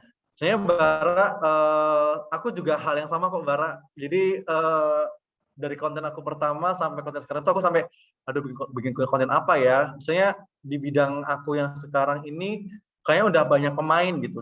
Di tema yang aku upload sekarang tuh banyak pemain, banyak yang sama juga. Dan orang-orang pun juga pasti akan bosen dengan konten yang sama gitu. That's why Bara, kreativitas itu muncul ketika teman-teman ngelihat inspirasi dari orang lain biasanya. Saya jujur nggak segan untuk nonton TikTok di scroll up scroll down. Aku coba nonton gimana yang paling dicari sama orang-orang. Nah sekarang kalau yang dulu aku lagi konten tentang aku bilang pacaran, tentang bikin halu orang-orang. Sekarang konten aku lebih ke kayak kasih 7 tips bagaimana gitu. Jadi itu bisa dikembangkan karena teman-teman jujur kalau selama satu periode sudah FYP dan udah mulai ketemu titik jenuh, jangan dilanjutkan dengan konten yang sama. Justru itu akan menurunkan grafik engagement online-nya teman-teman. That's why teman-teman juga harus kreatif, harus mikir apa yang dicari oleh orang-orang saat ini. Nah, kalau aku lihat saat PPKM ini, orang-orang lagi yang butuh namanya semangat, lagi yang butuh namanya encourage, lagi yang butuh namanya informasi yang mendidik dan entertain. Karena kebanyakan orang yang lagi ngerasa insecure, banyak orang yang lagi ngerasa mental health-nya terganggu, banyak orang yang ngerasa kesepian, banyak orang yang butuh hiburan, itu bisa dimanfaatkan untuk teman-teman bikin konten. Gitu. Jadi ketika bicara tentang bosan, ya harus kreatif intinya. Karena lagi-lagi ini adalah tentang konten kreator itu berbicara tentang creativity, bukan tentang sesuatu yang stagnan, yang statis, tapi dia dinamis. Nah, ketika dinamis ini, teman-teman harus diwajibkan untuk bisa menguasai ide-ide kreatif otak kirinya yang jalan. Gitu sih. Oke, Adip mungkin gitu, Bara mungkin gitu ya. Jawabannya tadi harus kreatif, cari solusi, cari tema lain. Nah, sekarang kita lanjut ke Adip tadi yang terakhir tuh Kak. Gimana biar mirip-mirip sih sama Bara tadi. Apakah jawabannya sama atau masih ada tambahan lain Kak? Mungkin sama kali ya, berarti Adip dan Bara ya. Oke, nah sekarang kita lanjut ke Lukita. Lukita silakan pertanyaannya. Baik, mohon izin belum bisa mengaktifkan kamera. Assalamualaikum warahmatullahi wabarakatuh. Perkenalkan, nama saya Lukita Aprilia. Izin bertanya ke Kak Filipus. Jadi seperti ini, Kak. Saya sangat tertarik sekali dengan pemaparan dari Kak Filipus, di mana ketika kita membuat video TikTok harus ada konsistensi tema, lalu videonya harus berkualitas. Namun in case kemungkinan terburuknya itu adalah seperti kasusnya teman saya nih Kak. Jadi kontennya itu sudah isinya udah pendidikan, terus videonya juga sudah berkualitas, terus sudah sampai view-nya itu berpuluh ribu Kak. Tapi kenapa di take down sama TikTok? Ketika dia buat akun lagi, di take down lagi. Jadi malah tujuannya kita untuk bikin orang teredukasi dan menyebarkan konten positif malah kena mental breakdown Kak. Itu gimana Kak? Apa tipsnya dan lain sebagainya? Kenapa sampai di take down gitu Kak? Langsung aku jawab kali ya. Terima kasih Lukita. Jadi intinya TikTok memang se-ekstrim itu guys dibandingkan Instagram. Jadi dia karena emang staffnya banyak dan jujur pengalaman teman-teman aku yang kerja di TikTok adalah mereka punya community guideline yang even itu nggak mengarah ke sesuatu yang harusnya diblok, tapi ada beberapa komen yang justru disjusting, komen-komennya itu justru mengarah ke hal yang negatif, itu akan dipotensikan untuk di take down. Jadi yang pertama adalah ketika meskipun kontennya itu mendidik dan bagus dan udah bisa punya views yang banyak, lihat kontennya apakah komennya, apakah ada komen-komen yang justru mengarah ke negatif. Gitu. Kalau kebanyakan negatif, justru TikTok ngebaca itu sebagai konten yang membuat keresahan di masyarakat. Gitu. Dan itu berpotensi untuk di take down. Gitu. Nah, ketika di take down dan itu berulang-ulang kali, nama user kalian, nama email kalian, itu sudah tercatat di sistematika TikTok.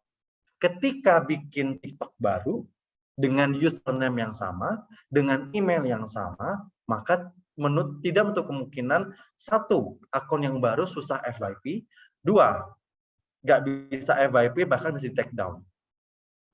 Gitu. That's why bicara tentang konten, kita pun juga harus bisa menggiring opini orang-orang dengan konten yang disampaikan itu lebih tetap ke positive way. Meskipun kita tidak bisa kontrol, gitu, tidak bisa kontrol komen orang itu seperti apa. Karena kita cuma punya dua tangan untuk telinga ya, bukan untuk nutup mulut orang-orang ya. Jadi lebih ke sana. Nah, yang kedua adalah bicara tentang take down itu pasti ada salah satu, mungkin teman-teman bisa baca community guidance-nya deh di TikTok. Itu di TikTok ada community guidance. Mungkin ada beberapa rules, ada beberapa poin yang entah sengaja atau nggak sengaja itu terpenuhi dari community guidance tadi. Misalnya ada sound yang bukan originalnya kalian misalnya, atau mungkin ada apa yang lain lah di community guidance itu yang bertolak belakang dengan dia, sehingga TikTok pun itu melihat sebagai sebuah ancaman, bukan ancaman, sebagai sebuah konten yang meresahkan gitu. Jadi selain dari teman-teman bisa mengarahkan ke positive ways dari audiensnya untuk bisa diarahkan ke positive ways, juga harus melihat panduan community guidance-nya, kira-kira konten yang dibuat tadi itu meskipun tujuannya baik, ketika ada satu shoot atau satu momen atau satu video yang sudah tidak sesuai dengan community guidance, itu bisa dianggap sebagai meresahkan. Teman aku juga pernah sama, dia punya followers 400k, aku sharing dikit ya, 400k. Tiap hari dia kontennya sampai 1,5 M. Terakhir 1,5 M views gitu. Terakhir dia bikin konten tentang bukan mandi sih, nunjukin shower doang, shower terjun, shower air doang gitu. Itu udah di ban, akunnya hilang. Sekarang dia bikin akun, maksimal views-nya berapa? Cuma 10k. Kenapa? Karena dia udah punya track record tadi. Karena dia udah ngelanggar, mungkin yang dimaksud pelanggaran community guidance itu adalah lebih mengarah ke pornografi dalam kasus ini, gitu, lebih mengarah ke sana. Tapi dia tidak mengarah ke sana, padahal cuma shower doang. Tapi TikTok itu ngebaca shower ini akan menuju ke sana, gitu loh. Jadi kayak semacam sebelum itu terjadi, TikTok udah nge-ban, gitu loh. Nah, makanya perlu diperhatikan nih teman-teman untuk bikin konten biar nggak di-ban sama TikTok. Nah, jujur kalau aku belum pernah ke-ban nih, untungnya. Jadi meskipun kontennya agak bikin halu, tapi at least aku memperhatikan community guidance. Yang paling penting teman-teman baca community guidance-nya. Jadi biar bisa FYP. Oke, thank you Kak Filipus. Mungkin ada pertanyaan lagi dari yang lainnya? Belum ada yang raise hand lagi nih. Kalau misalnya sudah tidak ada pertanyaan, bisa saya simpulkan? Nggak ada? Boleh. Saya hitung 1 sampai 3 ya. 1, 2, 3. Tidak ada, oke. Mungkin semuanya udah paham. Saya summarize sedikit ya dari sesi diskusi ini. Jadi tadi berkaitan dengan pertanyaannya Ais biar views-nya banyak tuh gimana. Jadi tadi Kak Filipus bilang harus paham market. Jadi TikTok itu yang lebih receh tanda kutip. Terus kalau berkaitan dengan pertanyaannya Bara dan Adib, tadi gimana sih biar konsisten? Kita harus be creative, kita harus cari tema lain kalau misalnya bosen, jangan stuck di situ aja. Terus yang terakhir itu tadi berkaitan dengan persoalan take down ya. Jadi selain juga kita harus menggiring, walaupun kita nggak bisa kontrol omongan orang, kita harus bisa giring mereka kepada komen yang positif. Dan perhatikan juga community guidance. Oke gitu ya teman-teman. Semoga kalian bisa, dengan adanya workshop ini, semoga kalian bisa membuat konten yang bagus. Terima kasih banyak Kak Filipus dan Nutrifood sudah berbagi dengan teman-teman Laskar Rempah. Ini ilmunya sangat berguna bagi kami semua. Saya juga nggak punya TikTok, jadi pengen bikin nih. Terus yang terakhir, sebelum kita pamit, mungkin Mas Rizky bisa tolong di-share voucher untuk teman-teman. Oke, ini dia teman-teman Laskar Rempah. Nah, jadi kalian dapat voucher dari Nutrifood, free wedang empon-empon 10 saset. Jadi karena ini khusus buat kalian, buat 170 peserta Laskar Rempah. Nah, ini nanti akan kami bagikan, mungkin bisa lewat WhatsApp group, tanpa unique code ya. Jadi ini emang khusus buat kalian, tapi kalian tidak perlu memasukkan unique code. Oke, mungkin gitu dari kami. Jika sudah tidak ada yang lain lagi, mungkin saya tutup di sini. Sekali lagi terima kasih banyak Kak Filipus dan Nutrifood yang telah berbagi bersama kami semua. Semoga konten ini bermanfaat dan sampai ketemu di sesi-sesi selanjutnya. Wassalamualaikum warahmatullahi wabarakatuh. Waalaikumsalam warahmatullahi wabarakatuh. Terima kasih semuanya. Waalaikumsalam Mas Filipus. Waalaikumsalam warahmatullahi wabarakatuh. Terima kasih Kak. Terima kasih. Terima kasih Kak.